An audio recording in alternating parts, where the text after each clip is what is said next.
కృతజ్ఞతాస్తుతులు అయితే పరుచుకుంటూ మరొకసారి చేరవచ్చిన మీ అందరికి కూడా క్రీస్తు ప్రభువు నామమున శుభాభివందనం తెలియపరచుకున్నాండి.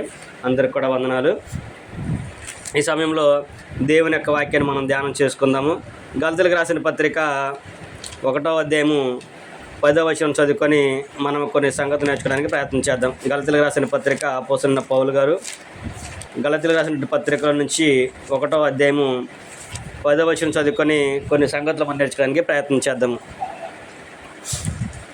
ఇప్పుడు నేను మనుషుల దయను సంపాదించుకొని చూచున్నానా, దేవుని దయను సంపాదించుకొని చూచున్నానా? నేను మనుషులను సంతోషపెట్టగోరుచున్నానా? నేను ఎప్పటికీ మనుషులను సంతోషపెట్టేవాడనైతే క్రీస్తుకు దాసులను కాకయే పోవదును అనే విషయాన్ని పౌలు గారు మనకి జ్ఞాపకం చేస్తూ ఉన్నాడు. ఏమని తెలియపరుస్తున్నాడు పౌలు గారు? నేను దేవుని సంతోషపెట్టాలనుకుంటున్నానా, మనుషులను సంతోషపెట్టాలనుకుంటున్నానా అనేది అడుగుతున్నాడు. నేను మనుషులను సంతోషపెట్టేవాడినైతే ఎప్పటికీ కూడా దేవునికి క్రీస్తుకి దాసుని కాకయే పోదును అనే విషయాన్ని చెబుతూ ఉన్నాడు. ఈ రోజుల్లో లోకంలో మనం చూసినట్లయితే అనేక సందర్భాల్లో అనేక విషయాలు మనం ఆలోచించినప్పుడు ఏం జరుగుతుందంటే ప్రతి సందర్భంలో ప్రతి విషయంలో కూడా ఎదుటి వారిని సంతోషపెట్టడానికే చేస్తారు తప్ప దేవునికి మహిమ కలుగుతుందా లేదా, దేవుడు సంతోషిస్తాడా లేదా అనే ఆలోచన ఈరోజున ఎవరు కూడా చేయట్లేదు. ఈ రోజున ప్రతి విషయంలో కూడా ప్రతి స్థలంలో కూడా కూడికలు జరగనివ్వండి, ఆరాధన జరగనివ్వండి, ఎక్కడైనా సరే వాక్యం ప్రకటించబడుతున్నప్పుడు ఎదుటివారి యొక్క సంతోషాన్ని బట్టి చూస్తున్నారే తప్ప దేవునికి సంతోషం కలిగిద్దా లేదనే ఆలోచన ఎవరు కూడా చేయట్లా. ఎలా జరుగుతుందంటే చివరాఖరికి సమూయేలు గారు అంటే సౌలు, ఇశ్రాయేలుకి మొట్టమొదటి రాజు సౌలు ఉన్నట్టు సౌలుని ఏర్పరిచాడు కదా దేవుడు. ఆ సౌలు రాజు జనులకు భయపడి ఏం చేశాడు? దేవుడు అమాలేకులను మొత్తం నాశనం చేయమంటే వాటిలో కొంతమంది కొన్నిటిని అంటే బలిసిన జంతువుల్ని ఆవులన్నింటిని కూడా దేవుని కొరకని తెచ్చినట్లు అక్కడ చెబుతూ ఉంటాడు. దేనికంటే ఆయన తెచ్చింది దేవుడైతే ఆజ్ఞాపించాడు, అసలు ఏమీ ఉంచొద్దు, పిల్లలేదు ఏమి మొత్తం అందరినీ సమూల నాశనం చేసామని చెప్పి అంటాడు అక్కడ. కానీ ఈయన ఏం చేస్తాడు? కొన్ని బలిసిన ఎద్దుల్ని, మేకల్ని, గొర్రెలన్నింటిని కూడా తీసుకొస్తాడు. దొడ్లు కట్టినప్పుడు సమూయేలు గారు వచ్చి, అయ్యా ఏం చేయండి, దేవుడు ఆజ్ఞాపించి నేను చేశానయ్యా అని చెప్పి అన్నాడు. మరి నీ దొడ్లో వినపడుతున్నావు ఏంటి అని అంటాడు. అవి నా కొరకు కాదు, దేవునికి బలర్పించడానికి తెచ్చాను అనే విషయాన్ని చెబుతూ ఉంటాడు. మనం పైన వచ్చిన చదువుకున్నాడు, జనులకు దడిసి అనే మాట ఉంటుంది. జనులు చెప్పారు, ప్రేరేపించారు సౌలుని. అంటే నేను సౌలు రాజును కదా, కాబట్టి నేను రాజుగా నిత్యము పరిపాలన చేయాలంటే నాకు జనుల యొక్క అండదండ కావాలి, జనుల యొక్క సహవాసం అనేది ఉండాలి, జనులు నాకు తోడుగా ఉంటేనే కదా చేయగలిగేది అనే ఆలోచన కలిగి జనులు తిరగబడితే మళ్ళీ నా రాజు పోద్దాం అనే ఆలోచన కలిగండి ఆ జనులు చెప్పినట్లుగా వాటిని అన్నింటిని కూడా తెచ్చినట్లుగా మనము చూస్తూ ఉంటాం. యుద్ధానికి వెళ్ళారు, అందరినీ చంపేశారు, బాగా బలిసిన ఎద్దులు ఎన్ని ఉన్నాయి, గొర్రెలు ఎన్ని ఉన్నాయి. వాళ్ళు ఏమన్నారు? అయ్యా వీటిని ఎందుకు చంపడం, దేనికి, దేవుని గట్టకు బలివ్వాలి కదా మనం, వీటిని తీసుకెళ్ళి బలిర్పిద్దాము అని ఉంటారు జనులు. వాళ్ళు చెప్పిన దాన్ని బట్టి ఆయన కూడా వాటిని తీసుకొచ్చాడు. కానీ దేవుడు మెచ్చుకున్నాడా? సౌలు సమూయేలు గారు ఏమన్నాడు? యెహోవా ఆజ్ఞను మీరేవు నువ్వు అని అంటాడు. బలు అర్పించడం వల్ల దేవుడు సంతోషించాడయ్యా, ఆయన ఆజ్ఞను వింటే ఆయన సంతోషిస్తాడు.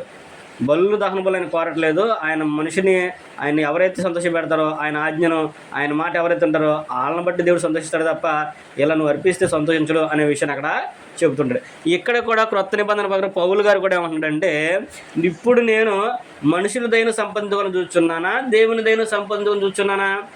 ఇప్పుడు నేను వచ్చి మీ కుటుంబం దీవించబడుతుంది, మీరు జీవించబడతారు, మీ పిల్లలు ఆశించబడతారు, మీరు అందరూ నెమ్మదిగా ఉంటారు, మీ కుటుంబాన్ని కూడా దీవించబడతాయని చెప్తాను. అవి దీవించబడాలంటే ఏం చేయాలో చెప్పాలి. అమ్మా ఇలా ఉండకూడదు, మనము దేవుని యొక్క ఆజ్ఞను బట్టి జీవిస్తేనే దేవుడు మనల్ని మన కుటుంబాన్ని దీవిస్తాడు అనే విషయాన్ని చెప్పుకోకుండా దేవుడు మిమ్మల్ని దీవిస్తాడు, దేవుడు మిమ్మల్ని ఆశిస్తాడని చెప్పని సరిపోయిద్దా? ఒక మార్గం అనేది చెప్పాలి కదా. నువ్వు దీవించబడాలి అంటే అంచబడాలంటే ఏ మార్గంలో ఉంటేనో అది కూడా చెప్పాలి మనం. అది చెప్పుకోకుండా ఈ రోజుల్లో ప్రత్యేకించి జనులు ఏం చేస్తారంటే వాళ్ళు ఎదుటి వాళ్ళు వచ్చినందుకు ఆకర్షించడానికి, వచ్చిన వాళ్ళు ఎక్కడికి వెళ్ళకుండా ఉండడానికి ఏం చేస్తారంటే ఆశీర్వాదాల వరకే చెబుతుంటారు. ఇక్కడ పౌలు గారు అంటున్నాడు, నేను మనుషులను సంపాదించుకోవడానికి చూడట్లేదు, మనుషులు సంతోషపెట్టేవాడిని కాదు, దేవుణ్ణి మాత్రమే సంతోషపెట్టేవాడిని ఉండాలనుకుంటున్నాను. కాబట్టి నా మాటలు ఇలాగే ఉంటాయని చెప్పేసి పౌలు గారు ఆ గలతీయులో ఉన్న సంఘానికి రాస్తూ, ఆయన పత్రిక రాస్తూ ఆ విషయాన్ని కూడా చెప్పాడు.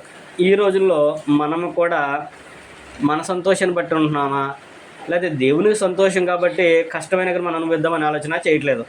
కాబట్టి మనం కూడా ఈ రోజున ఏం చేద్దామంటే, మనకి కష్టమైనప్పటికీ కూడా దేవునికి ఇష్టం అనుకోండి, ఆ పనిని మనం చేద్దాము అనే ఆలోచన ప్రతి ఒక్కరం కూడా కలిగి ఉండాలనే విషయాన్ని తెలియపరుస్తున్నాడు. అందుకనే ప్రభువారు చెప్పాడు, మత్తయి సువార్త 7వ అధ్యాయము 13, 14 వచ్చిన మనం చదువుకున్నట్లయితే, మత్తయి సువార్తలో కానీ మనం చదువుకున్నట్లయితే అక్కడ ప్రభువారు ఏమని చెప్పన్నాడు?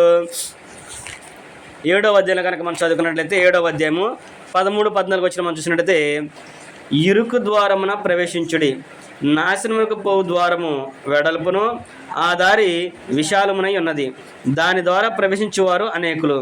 జీవమునకు పోవు ద్వారము ఇరుకును, ఆ దారి సంకుచితమునై ఉన్నది, దాని కనుగొనువారు కొందరే.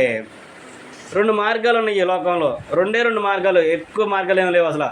వాళ్ళు అదంటారు ఇదన్నా కాదు, 2 మార్గాలు ఉన్నాయి. ఒకటి విశాలమైన మార్గము, 2 ఇరుకైన మార్గము. ఒకటి జీవానికి పోయేది, 2 నాశనం నడిపేది. ఏ మార్గం కావాలో నువ్వే కోరుకో అని చెప్పేసి దేవుడు ఇక్కడ ప్రభువారు మనకు తెలియపరిచినట్లు మనం చూస్తూ ఉన్నాం. 2 మార్గాలు ఉన్నాయి, మీ ఇష్టం, మీరు కోరుకోండి అని అన్నాడు. ఆ మార్గాల గమ్యం కూడా చెప్పాడు ఆయన. ఏమని చెబుతున్నాడు? నా విశాలమైన మార్గం ఉంది, అది ఎక్కడికెళ్తుందంటే చివరి అక్కడికి నాశనానికి నడిపిస్తుంది. ఇరుకైన మార్గం ఉంది, అది ఎక్కడ తీసుకెళ్తుంది? జీవానికి తీసుకెళ్ళింది. కాబట్టి విశాలమైన మార్గంలో ఉంటావా లేకపోతే ఇరుకైన మార్గంలో ఉంటావా నువ్వు ఆలోచన చేసుకో. మనుషులు సంతోష పెట్టాలంటే వాళ్ళకి నచ్చినట్లుగా మనం ఉండి వాళ్ళు చెప్పినట్టుగా మనం చేసేసాం అనుకోండి, ఇతర విషయం చేసి అనుకోండి, వాళ్ళు కూడా హ్యాపీగా ఉంటారు, మనం హ్యాపీ. మనకు కావాల్సిన మనకి ఇస్తారు, వాళ్ళు వచ్చి వెళ్ళిపోతూ ఉంటారు. కానీ అంతవరకే ప్రయోజనం. కానీ దేవునికి ఏమైనా మహిమ ఉండదా? కానీ వీళ్ళు ఏమనుకుంటారు, మేము దేవుని ఆరాధించాము, దేవుని నమ్ముకున్నాం కదా అని అనుకుంటారు. కానీ దేవునికి వాళ్ళకి ఏ సంబంధం కూడా ఉండదు. కానీ నిజంగా నువ్వు సత్యాన్ని తెలుసుకోవాలనుకున్నప్పుడు, నిజంగా నువ్వు దేవుని ఎరగాలనుకున్నప్పుడు, నేను నిజంగా పరలోక రాజ్యాన్ని నిత్య జీవనం పొందుకోనుకున్నప్పుడు కష్టమైన నష్టమైన సరే దేవుని యొక్క మార్గంలో ఉండటము చాలా ప్రాముఖ్యమైన విషయం అనే విషయాన్ని ఇక్కడ ప్రభువారు మనకి తెలియపరుస్తున్నాడు. నువ్వు బయటికి వెళ్ళినప్పుడు నీ ఇష్టం వచ్చినట్టు చెప్తారు. నువ్వు నాకు డ్రమ్స్ కావాలనుకో, డ్రమ్స్ పెడతాడు. చప్పట్లు కొడతారు. నాకు హ్యాపీగా ఉండాలి, ఆడవాళ్ళు పాటలు పాడకూడదండి, ఆడవాళ్ళు పాటలు పాడాలి, అందరూ ఉండాలి అని అంటారు. పాడేస్తారు, హ్యాపీ, మీ సంతోషం. ఇక మేము పాటలు పాడాము, వాకింగ్ ఆడవాళ్ళు కూడా పాటలు పాడి వాకింగ్ చెప్తే ఎంత సంతోషంగా ఉంటారు వాళ్ళు. ఆరాధన క్రమంలో మేము కూడా పాడాము, మేము కూడా ఉండే వాళ్ళు హ్యాపీగా ఉంటారు. కానీ నీ సంతోషం చూస్తున్నావు, అది దేవునికి సంతోషమా? దేవుడు ఏం చెబుతున్నాడు? సంఘంలో స్త్రీలు మౌనంగా ఉండవలసినదే అనే విషయాన్ని చెప్పాడు. సంఘంలో క్రమంగా ఉండాలి. దేవుడు సంఘంలో సమాధానానికి కర్త కానీ అల్లరికి కర్త కాడు. అల్లరి కూడా కర్త కాడు అనే విషయాన్ని అక్కడ గ్రంథం మనకి చాలా స్పష్టంగా తెలియపరుస్తుంది.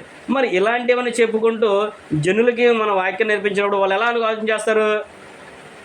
అబ్బో చప్పట్లు లేవు, డ్రమ్స్ లేవు, మళ్ళీ పైగా ఆడవాళ్ళు పాడకూడదు, ఇవన్నీ మనకి వదిలే మనకి అని అనుకుంటాడు.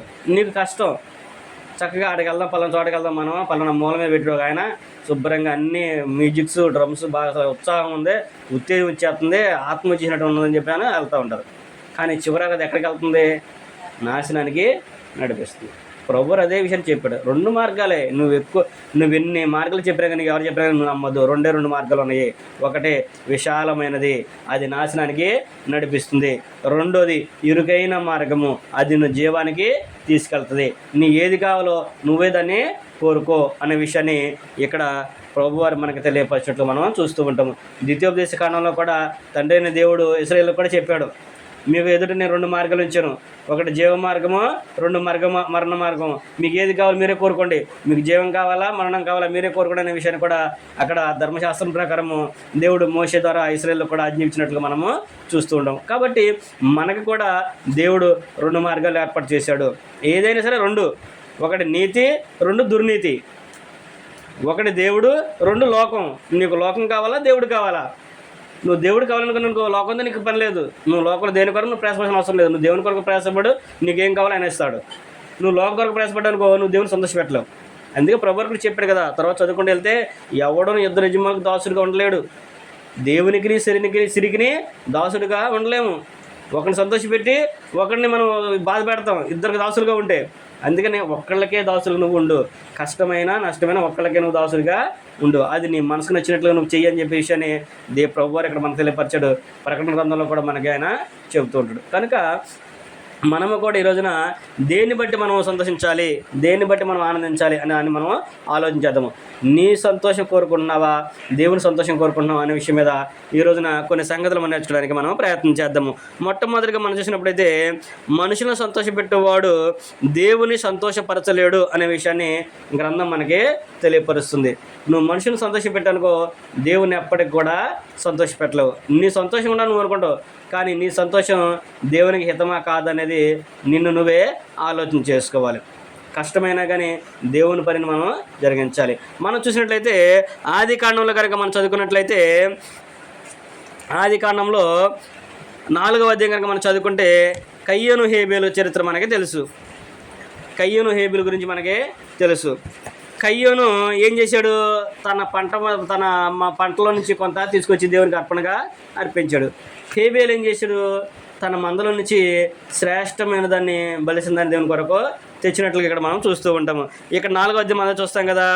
4వ అధ్యాయము మనము 1వ వచనం కూడా చదువుకుంటే, ఆదాము తన భార్య అయిన హవ్వను కూడినప్పుడు ఆమె గర్భవతి కయ్యూన్ని కని, యెహోవా దయ వలన నేను ఒక మనిషిని సంపాదించుకున్నాను నేను. తరువాత ఆమె అతని తమ్ముడగు హేబేలును కనెను. హేబేలు గొర్రెల కాపరి, కయ్యూను భూమిని సిద్ధపరిచేవాడు. కొంతకాలమైన తరువాత కయ్యూను పొలము పంటలు కొంత యెహోవాకు అర్పణగా తెచ్చెను. హేబేలు కూడా తన మందలో తొలుచూలు పుట్టిన వాటిలో క్రొవ్విన వాటిని కొన్ని తెచ్చి తెచ్చెను. యెహోవా హేబేలు అతని అర్పణలు లక్ష్యపెట్టెను అనే విషయం మనం చూస్తూ ఉంటాము. ఇక్కడ సందర్భాన్ని మనం ఆలోచన చేసినప్పుడు ఇద్దరు కూడా అర్పణలు తెచ్చారు. ఇప్పుడు కయ్యను తన పంటలను తీసుకొచ్చాడని చెప్పి అన్నాడు. హేబేలు తన మందలో తొలుచూలు పుట్టిన క్రొవ్విన వాటిని తెచ్చాడని చెప్పి అన్నాడు. అక్కడ వ్యత్యాసాన్ని మనం గమనించినప్పుడు మనము వాక్యాన్ని చక్కగా అర్థం చేసుకుంటూ చదువుకుంటే మనకు చాలా క్లారిటీగా అర్థమవుతూ ఉంటుంది. ఏమంటే ఇక్కడ కయ్యూను గురించి చెప్పినప్పుడు తన పంటలో కొంత తెచ్చడం చెప్పినాడు, కానీ శ్రేష్టమైన తెచ్చడం చెప్పాలి. అక్కడ శ్రేష్టమైన పంట తెచ్చడం చెప్పట్లే.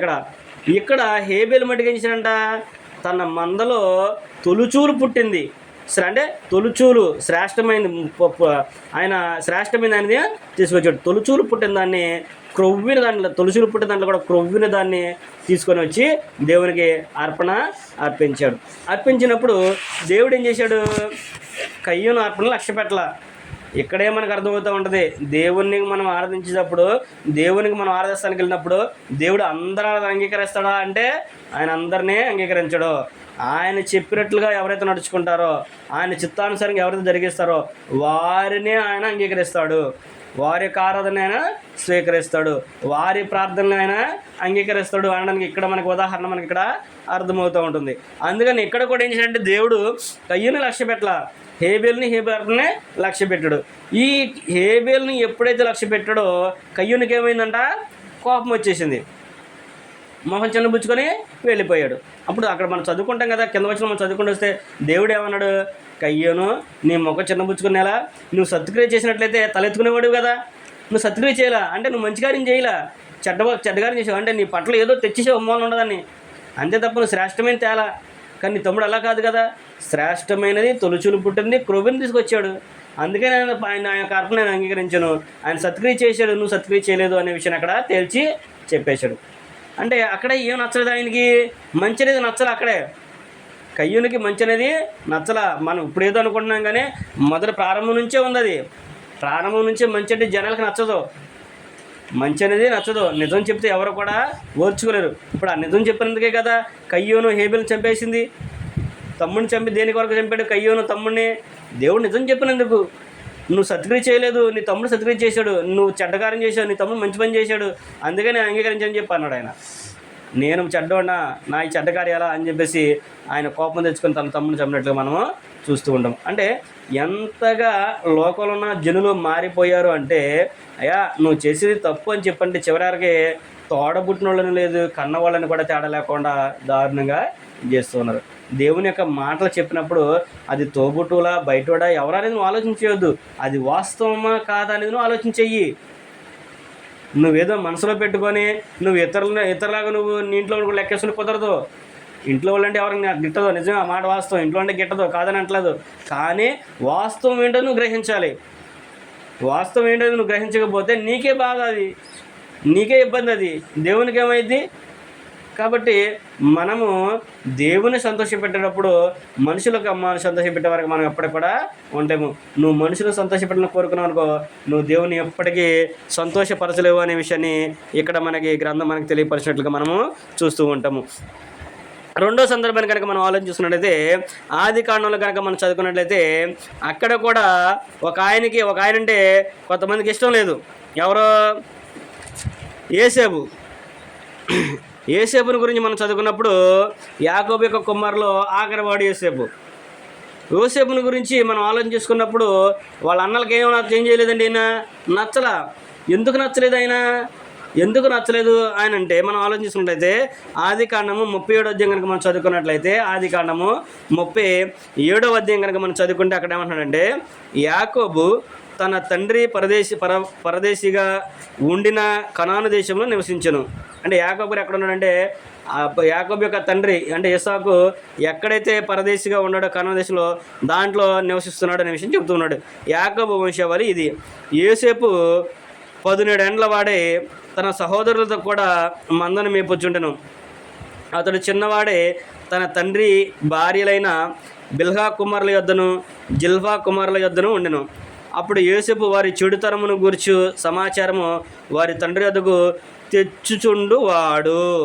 ఏంటంటే ఇక్కడ ఎందుకు యోసేపు అంటే వాళ్ళ అన్నలకు ఇష్టం లేదు అంటే, వాళ్ళు చేసే పని చెడ్డ పని ఏదైతే ఉందో ఆ పని అంతా కూడా ఆయన చేసాడు. చిన్నవాడు కదా, వాని తండ్రికి అంటే యాకోబు గారికి తెచ్చి చెప్తూ ఉండేవాడు, నాన్న అన్న ఇలా చేశాడు, పెద్దని ఇలా చేశాడు, చిన్నని ఇలా చేశాడు, ఆయన ఇలా చేశాడు, ఈయన ఇలా చేస్తాడు అనే విషయాన్ని వారికి చెప్పినప్పుడు తండ్రి గద్దిస్తూ ఉండేవాడు కదా.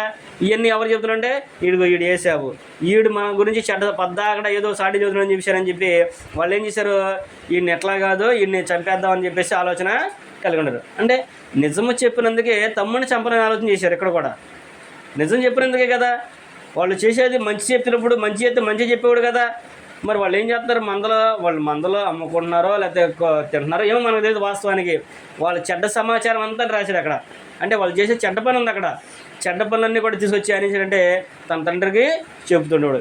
దాని ద్వారా వాళ్ళు ఏం చేశారంటే ఆయన మీద కోపం పెట్టుకొని ఆయన చంపాలనుకున్నాడు. కానీ వారిలో ఒక ఆయన మంచి అయిన రూపి నుండి ఆయన చేశారంటే, అయ్యా అలా వద్దులే, మనం చంపితే మనకేం వచ్చింది, అమ్మేద్దాము, అమ్మితే కొద్దిగా డబ్బులన్నా వస్తాయి అనే ఆలోచన కలిగండి, లేదంటే గోతులో పడేద్దాము, మనకు ఆ పాత్ర ఎందుకని చెప్పినట్టు మనం చూస్తూ ఉంటాము. ఆ పాత్రం గోతులో పడేసిన తర్వాత ఎట్టబడితే మనకేంటి సుఖము, చంపలేమో మరి ఇది చేయలేం కదా, కాబట్టి వీడు అసలు అమ్మేద్దాం అనుకున్నారు. అమ్మేసి ఐగుప్తు బానిసగా వారిని ఆయన్ని అమ్మేసినప్పుడు దేవుడు కూడా ఏమీ మాట్లాడాల, తన తండ్రి కూడా ఏమనుకోలే. కానీ చివరాఖరికి ఎక్కడికి వచ్చారు వాళ్ళందరూ కూడా 38వ అధ్యాయం మనం చదువుకుంటే 42, 43 అధ్యాయం చదువుకుంటే వాళ్ళందరూ కూడా ఆ దేశంలో కరువు భారంగా ఉన్నప్పుడు యోసేపు గారి దగ్గరికే రావాల్సి వచ్చింది. యోసేపు గారు ఎన్ని కష్టాలు పడ్డాడు, ఎన్ని ఇబ్బందులు పడ్డాడు, చెరసల్లోకి వెళ్ళాడా, ఖైదీగానే ఉన్నాడా, బానిసగానే ఉన్నాడా, జీవించి ఆయన ఐగుప్తు మీద ఫరో తర్వాత ఫరో అంతటివాడిగా ఆయన చేయబడ్డాడు. దేవుడు ఆయన్ని హెచ్చించాడు. ఎందుకు హెచ్చించాడు ఆయన్ని? ఆయన కూడా అన్నలాగా ఉన్నాడా? ఆయన మంచి కార్యాలని చేశాడు. చెడ్డదని ఏది కూడా ఆయన ఆశించలేదు. యథార్థంగా నీతిగా ఆయన బ్రతికాడు. ఎంత యథార్థంగా బ్రతికాడు అంటే ఫరో భార్య ఆయనతో రావాలని భంగవంత పెట్టినప్పుడు కూడా నేను ఇంత పాపం నేను చేయను, నా దేవుని విరోధంగా నేను పాపం చేయని చెప్పేసి అక్కడి నుంచి విడిపించుకొని మరి పారిపోయాడు. ఈనాటి యవనస్తులకు యోసేపు ఒక మాదిరి. ఈనాటి యవనస్తులకు యోసేపు గారు ఒక మాదిరి. అలాంటి మాదిరికరమైన జీవితాన్ని వాళ్ళు జీవించారు కనుకనే దేవుడు కూడా ఆయన్ని ఫరో అంతవాడిగా ఆయన్ని నియమించాడు. చివరికి వాళ్ళ అన్నలు ఎవరైతే ఆయన్ని గెంటేసి అమ్మేశారో వాళ్ళ అన్నలే మరలా ఆయన దగ్గరికి వచ్చి సాష్టాంగపడేటట్టుగా దేవుడు ఆయన్ని చేశాడు. ఆయన కళలు కన్నాడు అని చెప్పాడు. వాళ్ళందరూ కూడా ఆయన్ని ఎగతాళి చేశారు. కానీ దేవుని యొక్క మాట ఎప్పటికీ కూడా వ్యర్థం కాదు. ఒక దేవుడు ఒక వ్యక్తిని నిలబెట్టుకున్నాడు తన పక్షానంటే ఆయనతో కొన్ని కార్యాలను జరిగిస్తూ ఉంటాడు. ఎవరికి ఇక జరగాలో వాటిని ఎప్పటికైనా సరే వాటిని నెరవేరుస్తాడనే విషయాన్ని గ్రంథం అయితే మనకి చాలా స్పష్టంగా తెలియజేస్తుంది. యోసేపు గారి దగ్గరికి వచ్చినప్పుడు వాళ్ళందరూ కూడా భయపడిపోయారు. అమ్మో మనం ఇన్ని అమ్మేసాము, ఇంత ఇబ్బంది పెట్టాము, మనం ఇప్పుడు మనల్ని ఏం చేస్తాడో, ఆయన తండ్రి చనిపోయిన తర్వాత వాళ్ళందరూ అనుకుంటూ ఉంటారు. అనుకుంటే నేనేం చేయను, దేవుడు చేసాడు, అదే మీరు చేశారు నేను అనుకోవట్లేదు అని చెప్పేసి ఆయన అక్కడ చెప్తాడు. మీరు అమ్మేయలేదు, మిమ్మల్ని పోషించడానికి ఒక దేవుడు నన్ను ముందుగా ఇక్కడ పంపించాడేమో, కాబట్టి ఈ కరువు ఇంకప్పుడే కాదు, ఇంకా 5 సంవత్సరాలు ఉంది, మీరందరూ నా దగ్గరికి రండి, నేను మిమ్మల్ని పోషిస్తాననే విషయాన్ని యోసేపు గారు చెప్పినట్లు గ్రంథంలో మనం చదువుకుంటున్నాం. అంటే దేవుడు తలుచుకుంటే ఎంతటి వాడినైనా సరే, ఎంత ఇదిలో ఉన్నా సరే, వాడు దేవుని దగ్గరికి రావాలనుకుంటే ఆయన నడిపిస్తాడు. అది మనం ఎప్పటికి కూడా గుర్తుంచుకోవాలి. తన అన్నలు అసూయతో ఆయన్ని ఇబ్బంది పెట్టారు, కానీ దేవుడు ఆయన్ని ప్రేమతో నిలబెట్టి ఆయన్ని మరలా వాళ్ళని ఆయన దగ్గరికి తీసుకొచ్చాడు. ఆయన దగ్గరికి వచ్చిన తర్వాత మళ్ళీ గర్వంగా ఏం మాట్లాడాల, అన్న అది దేవుని చిత్తమయ్యా అని అన్నాడంతే తప్ప ఆయన ఏం కూడా మాట్లాడాలి. అంటే అంత సాత్వికంగా, అంత మంచి మనసుతో వాళ్ళు జీవించారు. కనుకనే వాళ్ళు సహోదరులు అసూయపడినప్పుడు కూడా వాళ్ళని దేవుడు నడిపించినట్లుగా మనము చూస్తూ ఉంటాము. కనుక మనము కూడా ప్రతి విషయంలో కూడా, ప్రతి సందర్భంలో కూడా దేవుని యొక్క వ్యక్తి ఎవరైతే ఉన్నారో, దేవుని పరిచయం ఏదో దాన్ని మనము గౌరవించాల్సిందే తప్ప దాన్ని మనం తృణీకరించనుకోండి, దాని ప్రతిఫలం మనమే పొందుకుంటాము అనే విషయాన్ని చెప్తున్నాడు. అంటే మొదటిది ఏంటంటే కయ్యూను అసూయతోనే చంపాడు. ఇక్కడ యోసేపుని తన అన్నలు కూడా అసూయతోనే ఇబ్బంది పెట్టారు. మూడో సందర్భంలో జ్ఞాపకం చేసుకుంటే సంఖ్యాకాండంలో కనుక మనం చూస్తే, సంఖ్యాకాండము 12వ అధ్యాయం కనుక మనం చదువుకుంటే, ఇక్కడ కూడా దేవుని చేత ఏర్పరచబడిన మనిషిని కొంతకాలం అయిన తర్వాత వాళ్ళు కూడా ఏమన్నారంటే, దేవుడు ఆయనతోనే మాట్లాడా, మాతో మాట్లాడలేదా, మేము పరిచయం చేయలేదా, మేము చెప్పలేమా అని అన్నారు వాళ్ళు. ఎవరాళ్ళు? అహరోను, మిరియాము. మోషే మీద వాళ్ళు తిరుగుబాటు చేశారు. మోషే గారు కూషు దేశపు స్త్రీని వివాహం చేసుకున్నాడని చెప్పేసి అసూయతో వీళ్ళందరూ ఏం చేశారంటే, అహరోనును మిరియాం చేశారంటే ఆయన మీద సరిగి ప్రజలు ఎదుట వారిని నిందించినట్లుగా మనము చూస్తూ ఉంటాము. ఇక్కడ సంఖ్యాకాండము 12వ అధ్యాయం కనుక మనం చదువుకున్నట్లయితే, సంఖ్యాకాండము 12వ అధ్యాయము 1వ వచనం నుంచి మనం చదువుకుంటే, మోషే కూషు దేశపు స్త్రీని పెళ్లి చేసుకొని ఉండేను కనుక అతడు పెళ్లి చేసుకున్న ఆ స్త్రీని బట్టి మిరియాము అహరోనులు అతనికి విరోధముగా మాట్లాడిరి. వారు మోషే చేత మాత్రం యెహోవా పలికించిన, ఆయన మా చేత పలికింపలేదా అని చెప్పుకొనగా అనే విషయాన్ని అక్కడ మనం చూస్తూ ఉంటాము. అంటే కింద మనం చదువుకుంటూ వెళ్తే సందర్భం అంతా కూడా మనకి అర్థమవుతూ ఉంటుంది. ఏం చెప్పారు వాళ్ళు? మోషే మీద అసూయతో తిరుగుబాటు చేశారు. మోషేతోనే మాట్లాడా, మాతో మాట్లాడలేదా, మోషేనే చేసింది మేము చేయలేదా, మాతో కూడా మాట్లాడించారు దేవుడు అని చెప్పేసి మోషే మీద, అంటే దేవునికి విరుద్ధంగా వాళ్ళు తిరుగుబాటు చేశారనే విషయాన్ని మనం చూస్తూ ఉంటాము. అప్పుడు జనులంతా కూడా అనుకుంటారు, నిజమే కదా, వాళ్ళు కూడా చేశారు కదా అనుకుంటూ ఉంటారు. అంటే వీళ్ళకి నాయకుడిగా నియమించింది ఎవరిని? దేవుడు మోషే గారు నియమించాడు. మోషే చెప్తేనే వాళ్ళు చేశారు. దేవుడు వాళ్ళకి చెప్పలా, మోషేకి చెప్పాడు. మోషే వాళ్ళకి చెప్పినప్పుడు వాళ్ళు చేసేవాళ్ళు. కాబట్టి ఇక్కడ కూడా ఈ వ్యత్యాసాన్ని వాళ్ళు గమనించుకోకుండా మేము చేసాం కదా, మా ద్వారా కూడా జరిగింది కదా అని ఆలోచన ఉన్నారు తప్ప, అసూయపడి తన తమ్ముడిని దూషించారు తప్ప, దేవుడు రప్పించిన నాయకుడు మన దాన్ని తృణీకరించకూడదనే ఆలోచన వాళ్ళిద్దరు కూడా చేయలేకపోయారు. అప్పుడు దేవుడు మీ ముగ్గురిని కూడా అర్జెంటుగా, మోషే, అహరోను, మిరియాము, మీ ముగ్గురు కూడా త్వరగా నాకు కొండకి రండి అని చెప్పేసి ఆయన పిలిపించి, మీలో ప్రవక్త నేను మాట్లాడేదనా, మీలాంటి వాడు నా మోషే కాదు. మోషే అంటే ఏమనుకుంటున్నారు మీరు అన్న విషయాన్ని అక్కడ ఆయన చెబుతుంటాడు. మీరు అనుకున్నట్లుగా నా సేవకుడైన మోషే అలాంటి వాడు కాదు. అవసరమైతే నేను అతనితో స్నేహితులు మాట్లాడినట్లునేమో ముఖాముఖి నేను మాట్లాడతాను, నా సముఖం నేను నిలబెడతాననే విషయాన్ని ఆయన చెప్పినప్పుడు వాళ్ళిద్దరూ కూడా భయపడినట్లుగా మనము చూస్తూ ఉంటాం. మిరియామికి పుష్పరోగం కూడా వచ్చి ఆమె వెలుపల నిలబడిపోయింది. అంటే దేవునికి దేవుడు ఒక వ్యక్తి నిలబెట్టుకున్నాడంటే దాన్ని నువ్వు జడ్జి చేయాల్సిన అవసరం నీకు లేదు. నీ ఇష్టం ఒత్తిరా లేకపోతే మనసి, అంతే తప్ప ఆయన చేసేదనా మేము చేసేది కాదా అనే ఆలోచన ఎప్పుడు కూడా చేయకూడదు. అక్కడ జరిగేదనా ఇక్కడ జరిగేది కాదా అనే ఆలోచన ఎప్పుడు కూడా చేయకూడదు. అందుకనే మనము కూడా దేవుని చేత ఏర్పాటు చేయబడినప్పుడు, అది దేవుని పని అయినప్పుడు మనం సహకరించాలి, మనం కూడా ప్రోత్సహించాలి. అది ఎవరిదైనా సరే, మన కుటుంబంలో వ్యక్తి అయినా, బయట వ్యక్తి అయినా, ఎవరినైనా సరే మన వంతు పని మనము జరిగించి దేవునికి మహిమకరంగా మనము జీవించాలి. ఈ రోజుల్లో అసత్యానికి కొమ్ము కాస్తారు, కానీ సత్యానికి రోజున కొమ్ము కాయట్లేదు. సత్యం తరపున ఎవరు కూడా నిలబడలేకపోతున్నారు. సత్యం తరపున ఉన్నవాడికి కూడా సరైన సహకారాన్ని ఇవ్వలేకపోతాం వల్లనే సత్యం ఈ రోజున మరుగుపడిపోతుంది. కానీ ఆయన ఎప్పటికి కూడా దాని అలాగా విడిచిపెట్టాడు. ఎవరొకరి ద్వారా ఆయన సత్యాన్ని నిలబెట్టి చెప్పిస్తూనే ఉంటున్నాడు. ఎక్కడో చోట ఆయన సత్యం అనేది విస్తరిస్తూనే ఉంటుంది. కనుక మనం ఏం చేయాలంటే అలా కాకుండా మనము అసూయలతో దేవుని పని అడ్డగించేవారు కాకుండా ప్రేమతో ఆయన పనిని జరిగించేవారుగా ఉండాలనే విషయాన్ని కూడా దేవుని యొక్క వాక్యం మనకి తెలియపరుస్తుంది. చివరాఖరికి యేసుక్రీస్తు ప్రభువారిని కూడా అసూయ చేతనే ఆయన్ని మా ప్రాంతాల నుంచి వెళ్ళిపోమని చెప్పేసి చెప్పారు. మత్తయి సువార్తలు మనం చదువుకున్నప్పుడు మార్కు సువార్తలు మనం చదువుకుంటే 5వ అధ్యాయం కనుక మనం చదువుకుంటే మార్కు సువార్త 5వ అధ్యాయం కనుక మనం చదువుకుంటే గెరాసేన ప్రాంతానికి ప్రభువారు వెళ్ళినప్పుడు అక్కడ దెయ్యం పట్టినవాడు, ఒక దెయ్యం కాదు, ఏం పట్టింది, శాన. అనేక మంది ఉన్నాం కనుక నీ పేరేంటి అని అడిగినప్పుడు శాన అని అంటాడు ఆయన. శాన అనే ఆ ప్రాంతం, శాన ఆ పేరు. అనేక మంది దెయ్యాలు మేము ఉన్నామనే విషయాన్ని అక్కడ చెబుతూ ఉంటాడు. అప్పుడు మార్కు సువార్త 5వ అధ్యాయం 1వ వచనం కూడా మనం చదువుకుంటూ వెళ్తే ఆ సందర్భాలన్నీ కూడా అక్కడ మనకి తెలియపరుస్తుంది. అయితే ఆయన్ని 17వ వచనం కనుక మనం చదువుకున్నట్లయితే 15వ వచనం కాడ నుంచి మనం చదువుకుందాము. 14వ వచనం అంటున్నాడు, ఆ పందులు మందును మేపు వారు పోయి పట్టణంలో గ్రామంలోనూ ఆ సంగతి తెలియజేసిరి. ఏం జరిగింది అక్కడ? ఈయన ఆ గెరసన ప్రాంతానికి వెళ్ళాడు. వెళ్ళంగానే ఆ దెయ్యం పట్టిన వ్యక్తి కనిపించాడు. దెయ్యం వ్యక్తి కనిపించినప్పుడు అక్కడికి వెళ్ళటానికి అందరూ కూడా భయపడిపోయేవాళ్ళు. అలాంటి వ్యక్తిని ప్రభువారి దగ్గరికి వచ్చినప్పుడు వాళ్ళంట, నువ్వు పేరేంటి అని అడిగినప్పుడు మేము అనేక మంది ఉన్నాం కాబట్టి పేరు చెప్పగలదు, శానా అనే విషయాన్ని చెప్పేశాడు. మీరు అతను విడిచిపెట్టి వెళ్ళిపోండి అని చెప్పి అన్నప్పుడు మమ్మల్ని ఎక్కడికి పంపించొద్దయ్యా, ఆ పందుల మందలకు పంపిమని వేడుకుంటే ఆ దెయ్యాలు కూడా అప్పుడు ఆ పందుల మందలోనికి వెళ్ళిపోమని చెప్పేసి ఆజ్ఞాపిస్తాడు. ఆ పందుల మందంతా కూడా సుమారుగా 2000 పందులు ఉంటాయి సుమారుగా. ఆ పందులన్నీ కూడా ఏమైపోయినాయి, ప్రాపాతంగా పరిగెత్తుకుంటూ వెళ్ళి సముద్రంలో పడి చనిపోయి, నదిలో పడి చనిపోయి, ఊపిరాడగా చనిపోయి. ఆ పందులు మేపేవారు వారి ప్రాంతంలోకి వెళ్ళి జరిగిన సంగతిని చెప్పారు. చెప్పినప్పుడు ఏం చేయాలి? ఇంత గొప్ప కార్యం చేశారా, అసలు ఆ దెయ్యం పట్టిన దగ్గరికి వెళ్తానికి చాలామంది భయపడిపోయేవాళ్ళు. ఒక్కళ్ళకి ఎన్ని సంఖ్యలు వేసినా, ఎంతమంది ఆగేది కాదు. బందీ చేసినా, ఎంత ఇది చేసినా కానీ తట్టుకునేవాళ్ళు కాదు ఆయన్ని.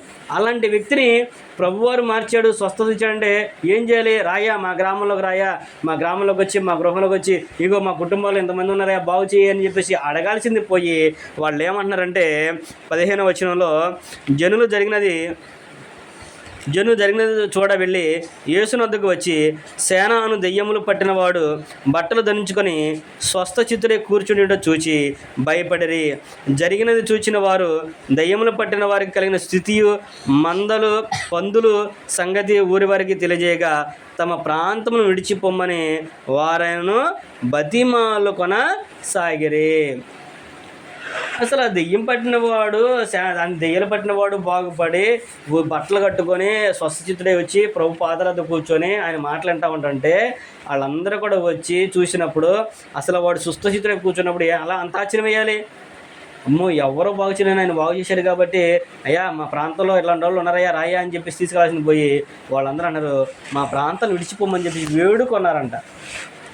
వేడుకొన్నారు అనే విషయాన్ని చెబుతూ ఉన్నాడు.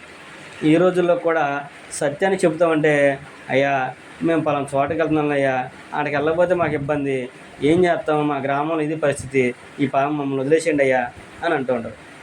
అంటే సత్యం వెళ్ళినప్పుడు కూడా స్వీకరించే మనసు రోజున ఎవరు కూడా లేదు. ప్రభువారిని అదే చెప్పారు కదా, మా ప్రాంతం నుంచి వెళ్ళిపోమని చెప్పి బ్రతిమాలుకున్నారు. కానీ వాస్తవానికి ఏం చేయాలి? తీసుకెళ్ళి ఇంట్లో పెట్టుకోవాలి. ఆయన్ని ఇంట్లో పెట్టుకుని అయ్యా మా గ్రామంలో ఎంత ఇబ్బందులు ఉన్నాయి, ఎన్నో ఉన్నాయి, మా వాళ్ళకి ఎవరికి సత్యం తెలియదు కాబట్టి ఆరోగ్యం తెచ్చి స్వస్థలేవు అని చెప్పేసి వేడుకోవాలి.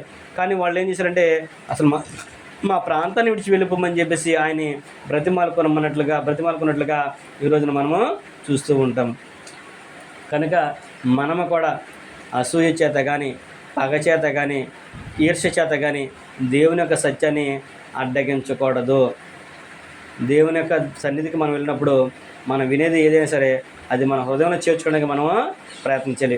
నువ్వు అలాగ ప్రయత్నం చేసావనుకో దేవుడు కూడా నీకేం చేస్తాడంటే మారు మనసు అనేది కలిగిస్తాడనే విషయాన్ని కూడా దేవుని యొక్క వాక్యము మనకి తెలియపరుస్తుంది. కాబట్టి రెండోదిగా మనం చూసినప్పుడు ఏం చేయాలంటే మనము ఆచరించేవారిగా మనం ఉండాలి అనే విషయాన్ని అక్కడ మనకి తెలియపరుస్తున్నాడు. ఏం చేయాలంట? అనుసరించేవారిగా మనము ఉండాలి. చాలామందికి ఏం చేయదంటే వాక్యం అనేది నచ్చదు. చాలామందికి ఈ రోజుల్లో దేవుని వాక్యం అంటే నచ్చదు. ఎందుకు? వాళ్ళకి ఎంతమందికి వినిలిపోవడం తప్ప ఆలోచనే ఉండదు. కానీ అది కాదుగా దేవుడు కోరుకునేది. వాక్యాన్ని నువ్వు విన్నప్పుడు దాన్ని నీ హృదయంలో చేర్చుకొని దాని ప్రకారం నువ్వు జరిగించేవాడిగా ఉండాలి, క్రియలు చేసేవారిగా ఉండాలి అనే విషయాన్ని అక్కడ దేవుని యొక్క వాక్యం అయితే మనకి తెలియపరుస్తుంది. మనము ఈ రోజున ఏం చేయాలని అంటున్నాడంటే, యోహాను రాసిన మొదటి పత్రిక మనం చూసినట్లయితే, యోహాను రాసిన మొదటి పత్రికలో యోహాను గారు మనకు ఆ విషయాన్ని జ్ఞాపకం చేస్తున్నాడు. యోహాను రాసిన మొదటి పత్రిక 3వ అధ్యాయంలో కనుక మనం చదువుకుంటే అక్కడ యోహాను గారు ఏమని చెప్తున్నాడు అనేది మనం ఆలోచన చేసినట్లయితే, యోహాను రాసిన మొదటి పత్రిక 3వ అధ్యాయము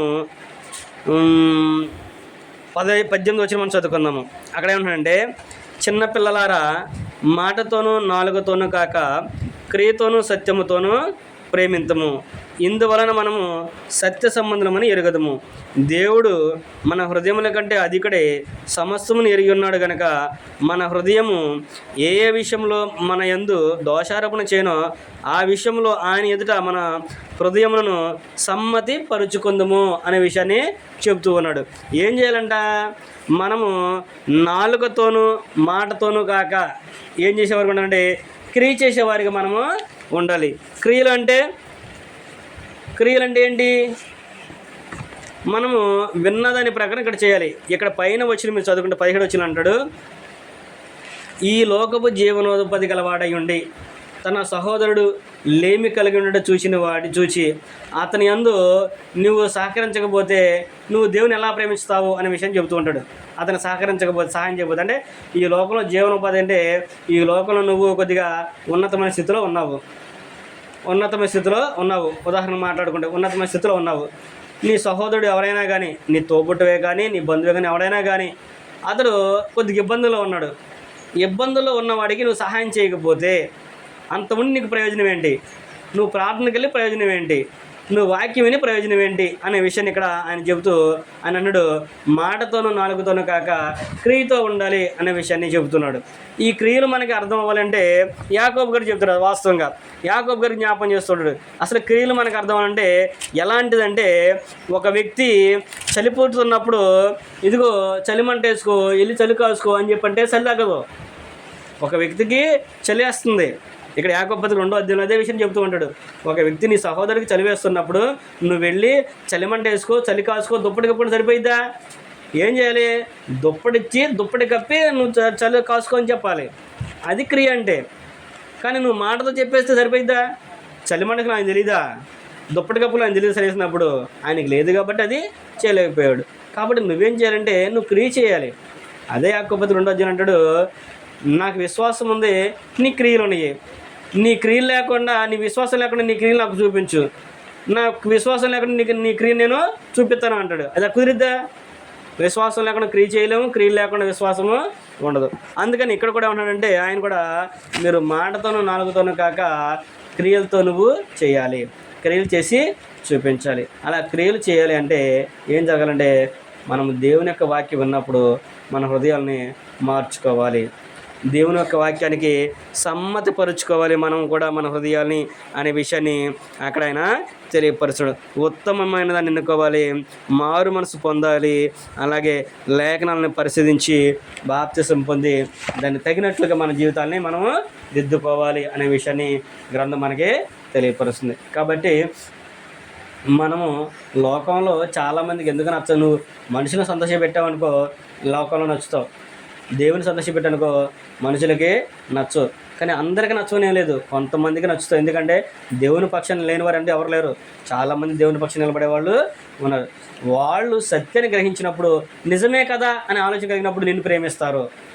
కాబట్టి నువ్వు మనుషుని సంతోషపెట్టేవాడిగా కాక దేవుని సంతోషపెట్టేవాడిగా మాత్రం నువ్వు ఉండాలి. ఉదాహరణకి కొన్ని క్రియలు మనం చూసాము. ఏది? కయ్యోను హేబేలు గురించి మనం చూసాము. తన తమ్ముడిని ఎందుకు చంపాడు? సత్క్రియలు లేకపోవడం వల్లనే తను ఈర్ష్యపడి తన తమ్ముడిని చంపాడు. యోసేపు గారిని ఎందుకు వాళ్ళు అమ్మేశారంటే అసూయ చేత వాళ్ళని అమ్మేశాడు. అంటే వాళ్ళు చేసే చెడ్డ పనులన్నీ కూడా తన తండ్రికి చెప్తున్నాడు కనుకనే ఆయన్ని అమ్మేశారు. మోషే గారి మీద ఎందుకు వాళ్ళు అసూయపడ్డారు? మోషే గారిని దేవుడు నాయకుడిగా నియమించాడు, జనులందరూ కూడా ఆయనతోనే ఉంటున్నారు, వీళ్ళు కూడా అందరూ ఆయన్ని గొప్పగా చేస్తున్నారు. కాబట్టి మేము దేవుని పనులం కాదా, మేము చేసేది మేము కాదా అనే ఆలోచనతో వాళ్ళు కూడా స్వార్థంతో ఆ పనిని జరిగించారు. స్వార్థంతో దేవుని పని ఆపడానికి ప్రయత్నం చేశారు. నాలుగోదిగా క్రీస్తు ప్రభు వారిని కూడా తమ ప్రాంతాలు విడిచిపెట్టి వెళ్ళిపోమన్నారు. అంటే మేలు చేసే ప్రతి చోట కూడా, సత్యం చెప్పే ప్రతి సందర్భంలో కూడా ముందుగా అపజయమే వస్తుంది, కానీ తర్వాత దేవుడు దాని విజయానిగా చేకూరుస్తాడు అనే విషయాన్ని గ్రంథం మనకి తెలియజేస్తుంది. అయితే మనము కూడా ఎంత స్థితికి వెళ్ళినప్పుడు కూడా సత్క్రియలు చేయడం మటుకు మనము మానకూడదు, మన విశ్వాస క్రియలు మనము మానకూడదు. అందుకని యోహాను గారు ఏమంటే, మీరు మాటతోనూ నాలుగుతోనూ కాక క్రియలు చేసేవారిగా ఉండండి. విశ్వాసం లేకుండా క్రియలు చేయలేవు, క్రియలు లేకుండా విశ్వాసాన్ని నువ్వు కనపరచలేవు. నీ సహోదరుడు నువ్వు సహకరించి ప్రేమించేవాడికి నువ్వు ఉండాలి, దేవుని ప్రేమ నీలో ఉండాలి అనేది ఎక్కడైనా మనకి తెలియపరిచాడు. అంతేకాకుండా ఈ రోజున మనము వాటిని సాధించాలంటే ఏం చేయాలంటే, ఉత్తమమైన దాన్ని మనము ఎన్నుకోవాలి, మారు మనసు అనేది పొందాలి, సహోదరుని ప్రేమించే వారిగా మనము ఉండాలి. ప్రభు సంఘంలో చేరకపోతే, బాప్తిసం పొంది ప్రభు సంఘంలో చేరితే దేవుని యొక్క కాపుదల మనకి ఎల్లవేళలా కూడా ఉంటుందనే విషయాన్ని గ్రంథం ద్వారా మీకు తెలియపరుస్తూ, నాకు నేను తెలియపరచుకుంటూ ఈ మాటలందరితో ముగిస్తున్నాను. ఓపికదన్న మీ అందరూ కూడా ప్రభు నామమున వందనాలు తెలియపరచు. అందరికి కూడా వందనాలు.